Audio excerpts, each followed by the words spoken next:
Tonight at 9, updates on the SGA election, what the vice presidential candidates discussed in their debate earlier tonight.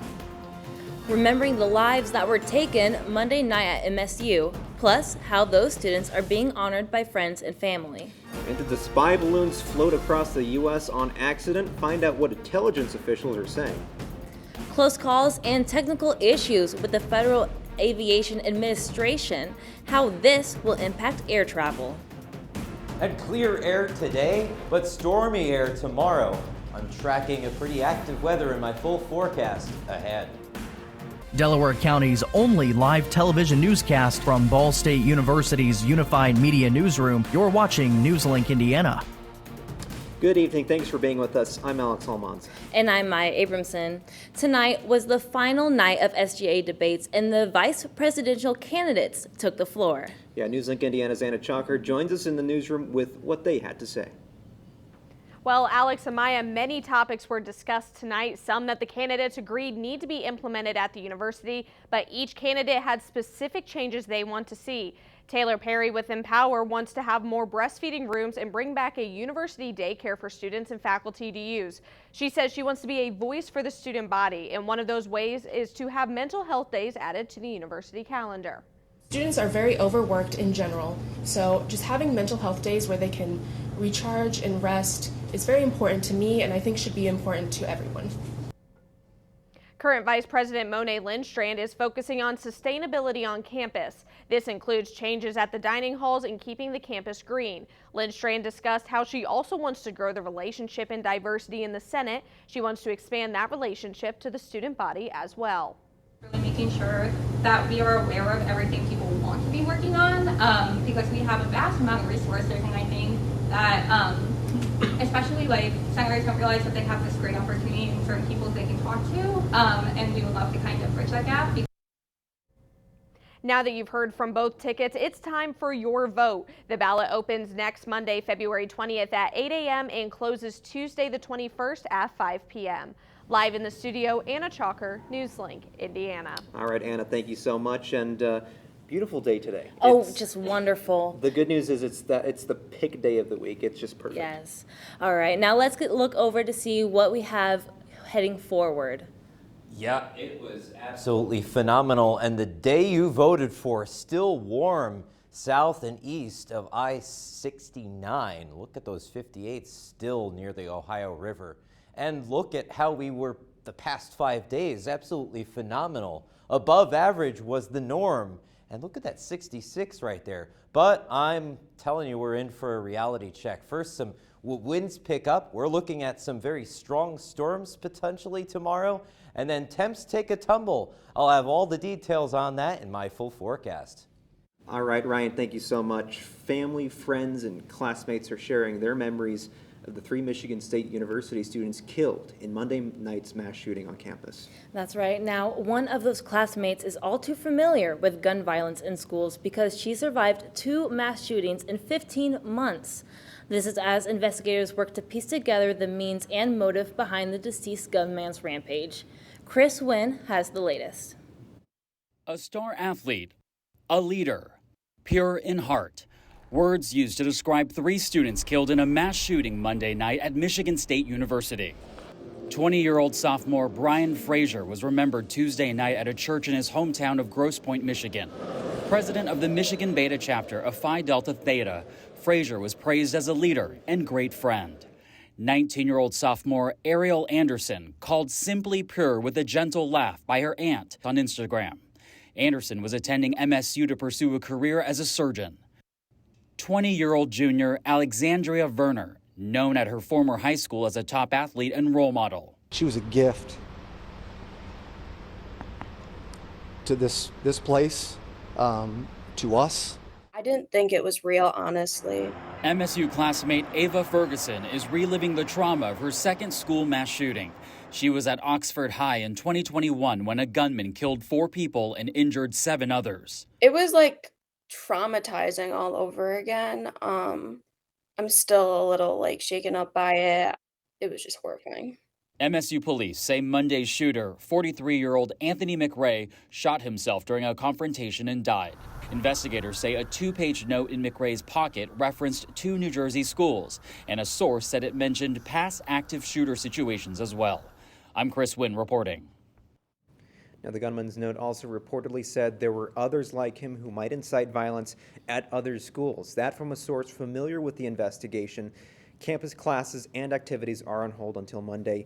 We here at NewsLink Indiana are sending our condolences to all those who have been impacted. Of course, we'll continue to keep you updated both on air and online.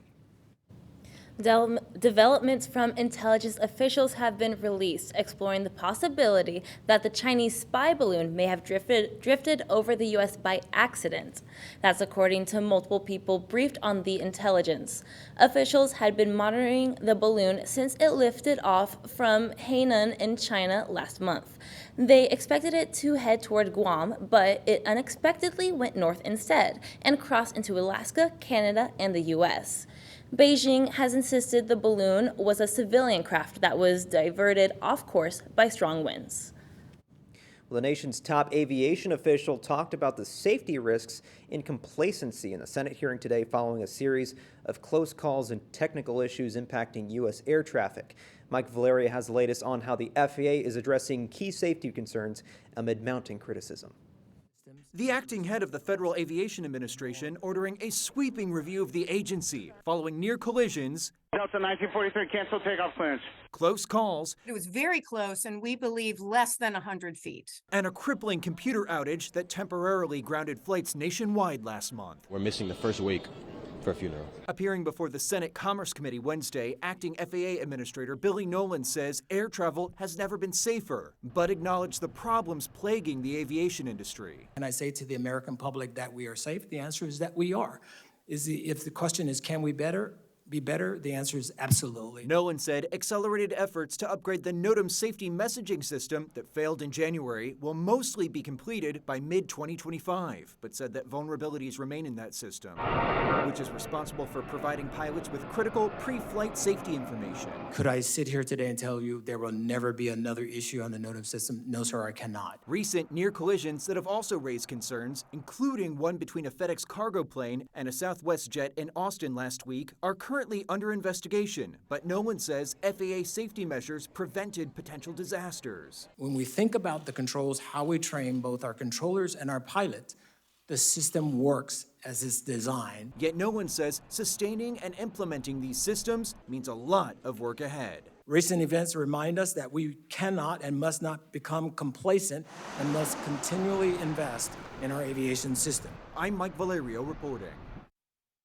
The CEOs of major tech companies like Amazon, Apple, and Microsoft have all been subpoenaed by lawmakers. The House Judiciary Republicans wants to talk to them about their company's communications with the executive branch over how their content is moderated. Alphabet and Meta are also on the subpoena list. The move by committee chairman Jim Jordan is a notable escalation as part of the House GOP's effort to prove that big tech companies have colluded with the federal government to suppress conservative voices. The subpoena letters Jordan sent Wednesday are an escalation from the voluntary request Jordan made in December when House Republicans were in the minority. The letters ask for all requested documents and communications to be handed over by March 23rd.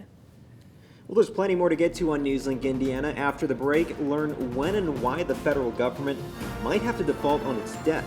Plus, how children will be impacted by health care coverage this year. Next.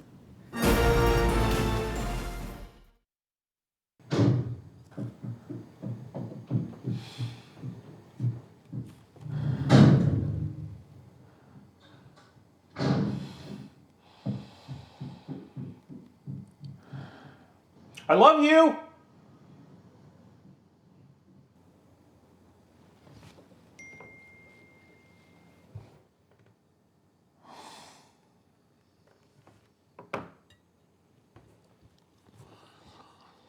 Prescription drug pricing points to corporate Freedom of the press is about your right to know. and Clark sheer athleticism. It's about your right to be informed. Today, there are real threats to press freedom. Reaching residential areas and your right to know about the world around us. We must protect our right to know, no matter what kind of news is important to you. Before it's too late, understand the threats. ProtectPressFreedom.org. The central and midwestern U.S. averages more than 850 tornadoes each year, and lately, the number of floods has been rising in the region too. So chances are, there will be more twisters and floods near here again. And between school, sports, and social lives, chances are, you won't be with your kids when it happens. Will they know what to do? Ready.gov/kids has all the educational tools and information to make the conversation easy. When the time comes, chances are they'll feel prepared, not scared. So talk with your family today. Hey guys, it's me, Isabella Gomez, filling in for Smokey Bear because he's got more to say than just... Only you can prevent wildfires. Like, if you're outside enjoying a barbecue, don't let a hamburger distract you from fire safety. Make sure you aren't dumping your hot coals or ashes onto the ground because that could start a wildfire. So take wildfire prevention seriously and let's save the world one day at a time. Juntos con Smokey Bear, podemos hacerlo. Go to smokeybear.com to learn more about wildfire prevention. Welcome back. The federal government could default on its debt between July and September if Congress does not act. Now, that's the finding of a Congressional Budget Office report out today. It says that when it expects the Treasury Department to exhaust its ability to borrow money through extraordinary measures, the CBO stresses the government could run out of money sooner. If, for instance, April tax receipts come in lower than expected, Congress could save the U.S. from a catastrophic default by raising the debt ceiling. Well, in other financial headlines, Airbnb shares soared today as the home rental service posted its first ever annual profit. The short-term homestay service earned nearly $2 billion in 2022 compared to a $352 million loss the year before. Now, investors say Airbnb's 13% gain in today's trading could be a sign that the travel and tourism industry is finally recovering from the pandemic. Airbnb executives say the uptick in business isn't limited to just domestic travel. They're encouraged by their platform's European bookings as well as those in Latin America and continued signs of recovery in the Asia-Pacific region. And for those looking to buy homes, some good news. Falling mortgage rates. Yeah, that's right. More homes could be popping up in your area soon. Now, that's because home builder confidence has jumped into a historic high, the largest in almost 10 years. Now, that's according to a February report from the National Association of Home Builders. The report looked at current sales, buyer traffic, and the outlook for sales of new construction homes over the next 6 months. Now, all three metrics rose in February for the second straight month. More than 6 million American children are at risk of losing their health care coverage. That's according to a new report published by the Georgetown Center for Children and Families.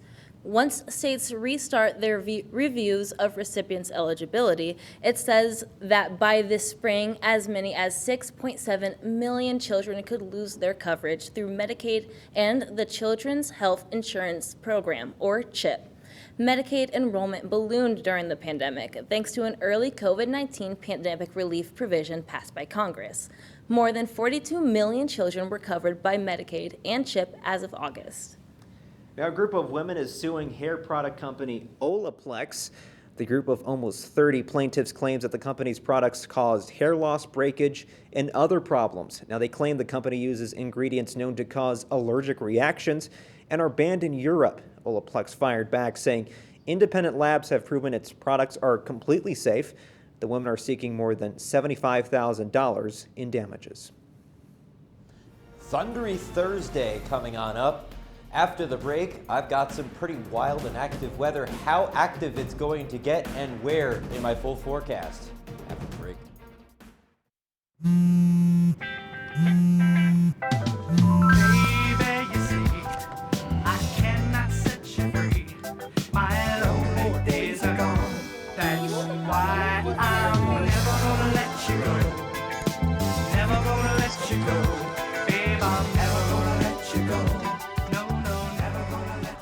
Here you go. Thank you. Thank you.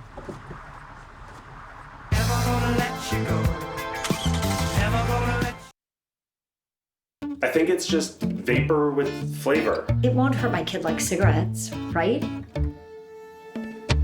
Vaping is safer than smoking, isn't it? There's really not even that much nicotine in them, right? My kid? My kid knows it's dangerous. Get your head out of the cloud. Today, nearly 8,000 kids will start vaping, maybe even yours. Learn about the dangers at talkaboutvaping.org. Emotes say a lot, but they can't say it all. Think your guildmate is struggling? Try these dialogue options.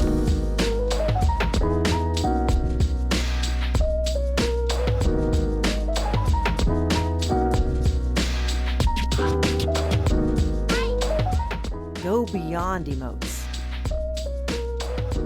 Check in with your guildmates at seizetheawkward.org.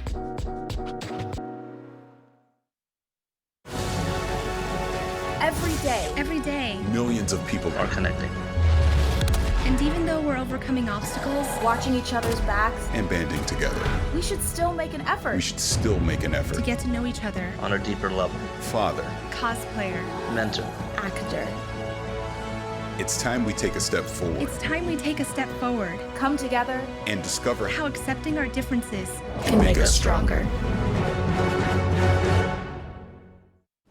Welcome back. You're taking a live look over campus at the Cooper Science Building that's under construction, and you know what? It was a beautiful day today. Oh, Pick absolutely. day of the week. Yeah, walking through campus today was absolutely gorgeous. Being able to walk around without a coat weighing you down was absolutely amazing. Yeah, and Ryan, it's going to be a good idea to hopefully keep those sunroofs down. But before we get to him, last summer, meteorology professor David Call led 10 students on a storm chasing field study across the Great Plains. Now, through a Ball State media class, they produced a 30-minute documentary about their journey chasing an education. Now, that documentary premieres tomorrow, February 16th at 8:30 on Ball State Public Media, a couple channels over on Channel 49.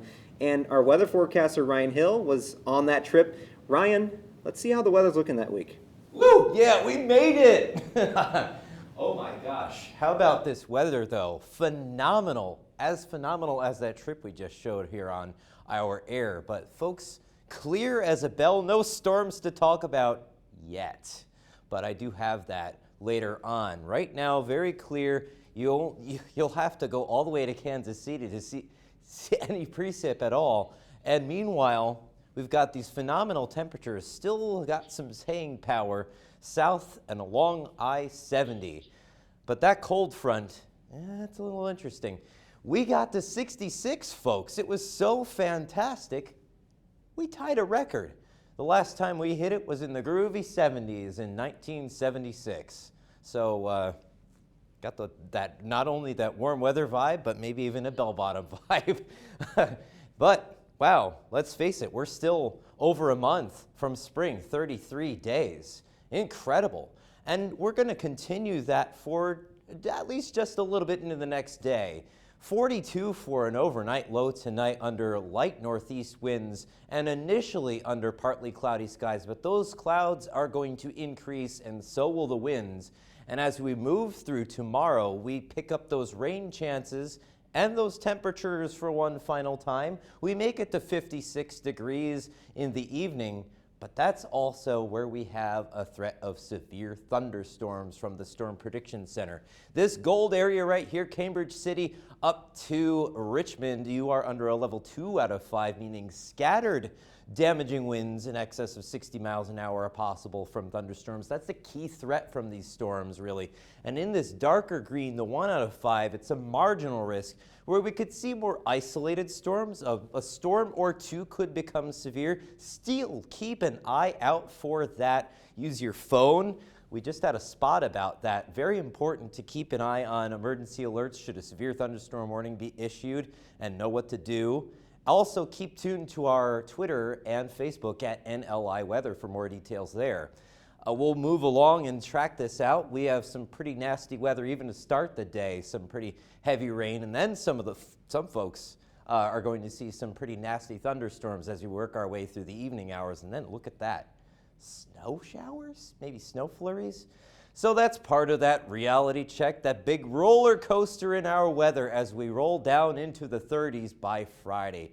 Wow. And that's all a part of this jet stream action we have right here, which does actually take a turn towards moderating and even a ridge of high pressure. But folks, you'll see it drop again, and that sets us up for the mid 7-day forecast. You can see right here that we start out warm, we cool down crazy on Thursday, and then by the time we reach next weekend, we're back in the 50s, and then the bottom falls out again. It's in the 30s by the time we reach next weekend, maybe even a little bit more chances for wintry weather. We'll Something see for about everybody. that. Hey, thank you so much. All right, well, lots going on in the world of sports. Isaiah Rosner has a preview. One local high school athlete goes for gold, and all-state basketball continues to progress. All this next. Here's your sandwich, miss. Oh, thank you. And your burger. Awesome, thank you. And your bowl of boiling water, sir.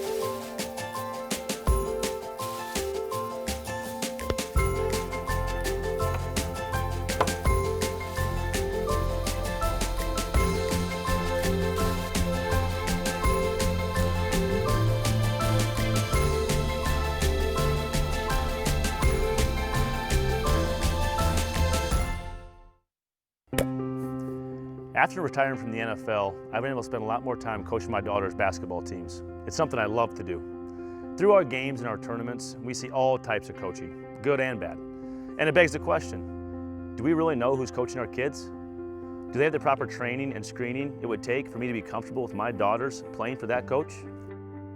Our Youth Basketball Association made the decision to use trusted coaches to screen and train all of our coaches. I'm a trusted coach. Are you? So if one cat has 4 kittens who reproduce every 6 months, how many cats will there be in 5 years? Who's got it? Is this... What is that? Seriously? Who threw that? Cats are terrible at math, but they sure do multiply. Please spay, neuter, and adopt. The solution is 10. Welcome back to NewsLink Indiana. I'm Isaiah Rosner with sports. A Muncie local has punched his ticket to Indiana high school wrestling's biggest stage. NewsLink Indiana's Andy Newman sits down with the wrestler to learn more about his journey to the top. Muncie Central High School senior Titus Waters wasn't always a wrestler.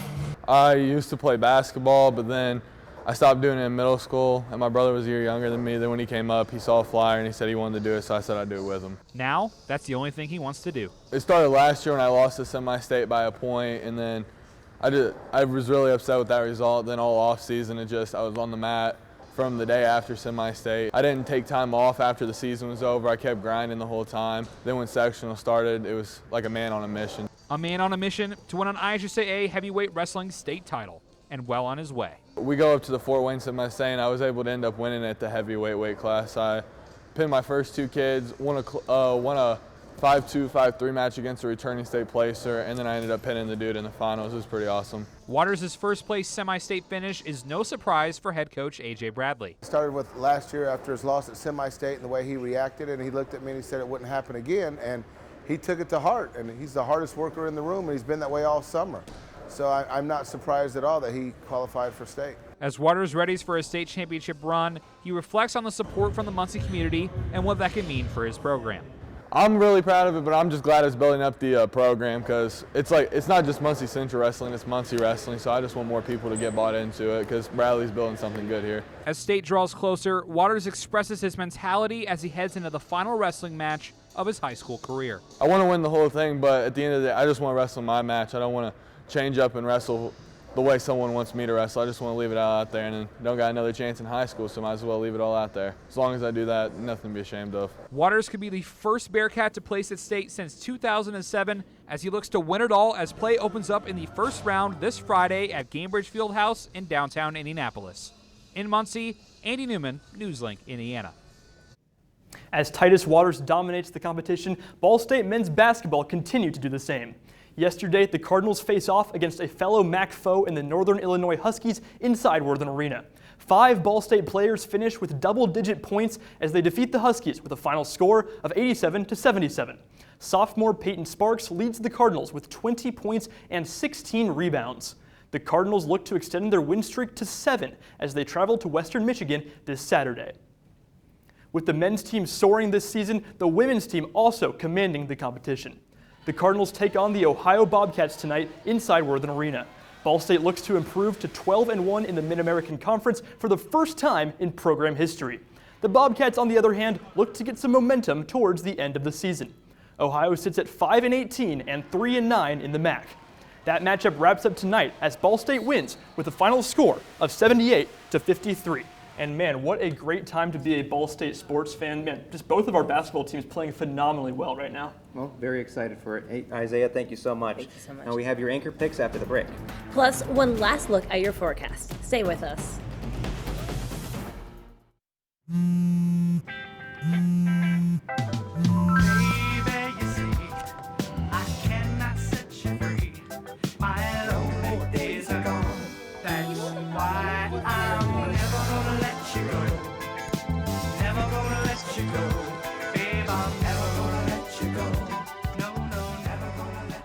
Here you go. Thank you. Thank you. Thank you.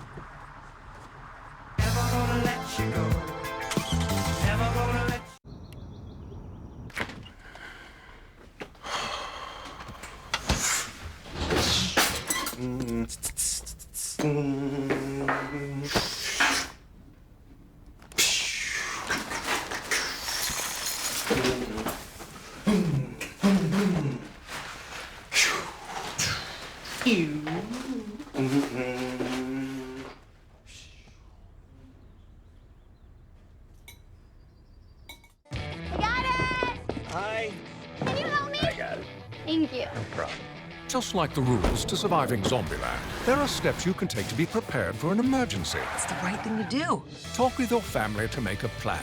Look for safe areas to meet up if separated. And stock up on supplies.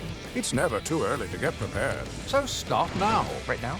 Right now. You can't predict emergencies, but you can be ready. You're welcome, America. Visit ready.gov today to learn more. Jordan knows he shouldn't eat this entire bowl of nachos, but tonight he's earned that right. Because a few hours ago, in the middle of happy hour, he recognized a sign. Not from the gods or a bolt of lightning, but from a double heart, a kissy face, and a fourth ha in ha ha ha.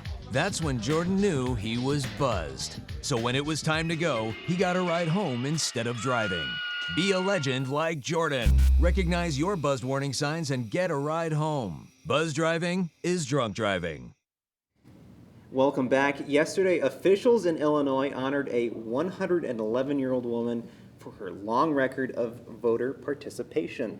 Now, Susie Lewis is Cook County's oldest voter. Cook County Clerk Karen Yarbrough surprised Lewis with a surprise visit to her home. The happy occasion included chocolates, balloons, flowers, and, of course, a Valentine's Day card. Now, when asked why it's important to vote, Lewis said it changes things for the better. NBA legend Michael Jordan turns the big 6-0 on Friday. He's celebrating his 60th birthday by giving a very generous gift to a nonprofit that supports children with critical illnesses. The gift is $10 million, and the organization is Make-A-Wish Foundation. The foundation made the announcement today. It's the largest given by an individual in the organization's 43-year history. Jordan has been working with Make-A-Wish for more than 3 decades. Wow, and very inspirational. Oh, definitely. Well, let's send it over to weather with one last look. I gotta tell you, it was a $10 million day today. We've still got some warm temperatures tomorrow. But folks, you're probably gonna make a wish that it was warmer by the time we hit Friday. nicer by the weekend and some unsettled weather again by next week. Thank you so much, Ryan. And that's all tonight for NewsLink Indiana. Be sure to join us again tomorrow night at 9, streaming live right here on the NewsLink Indiana Facebook page. And for news anytime, anywhere, go to ballstatedaily.com. Have a great night.